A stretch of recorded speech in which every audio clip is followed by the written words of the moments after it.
আমরা পুরো হিন্দু জাতিকে দায়ভার দিতে দিতে চাচ্ছি না।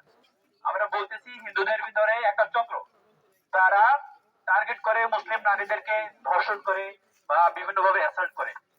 আমাদের প্রথম দাবি, আজকের মানববন্ধন বিক্ষোভ মিছিল থেকে আমাদের প্রথম দাবি থাকবে, তাদেরকে আইডেন্টিফাই করে, যে দায়িত্বশীল বিভাগ আছে, বাহিনী আছে, তারা তাদেরকে আইডেন্টিফাই করে তার যথাযোগ্য বিচার করবে।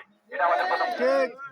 দুই নাম্বার কথা হলো, আমাদের নারী অধিকার সম্পর্কিত যতগুলো অর্গানাইজেশন আছে বাংলাদেশে বা হিউম্যান রাইটস সম্পর্কিত যারা আছে, তাদের ক্ষেত্রে আমরা সবসময় বায়াসনেস দেখি।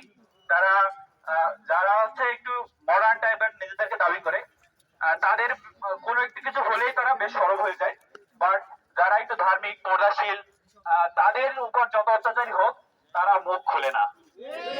সংগ্রামী ভাইরা, আমরা এইসব বায়াসনেস, বুদ্ধিজীবী, অ্যাক্টিভিস্ট, এদের সবাইকে আমরা সমাজ থেকে বয়কট করব।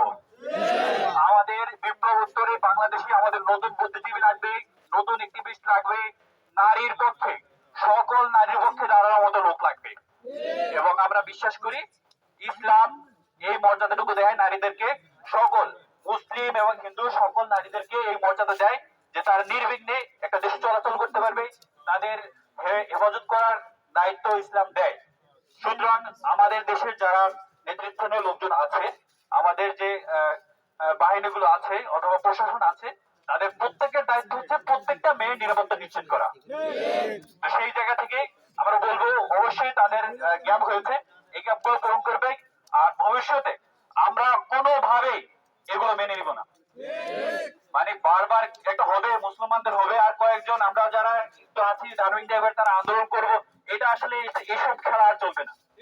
আমাদের কথা ডিরেক্ট কথা, প্রশাসন একজন ধার্মিককে যেভাবে নিরাপত্তা দিবে, একজন অধার্মিক তাকেও নিরাপত্তা দিবে। বাট সবসময় যে অধার্মিক বা ইসলাম থেকে যারা দূরে তাদেরকেই নিরাপত্তা দিবে, আর আমাদেরকে এই জাতি মনে করা হবে না, আমাদেরকে এই বাংলাদেশি মনে করা হবে না, এগুলো আর চলবে না।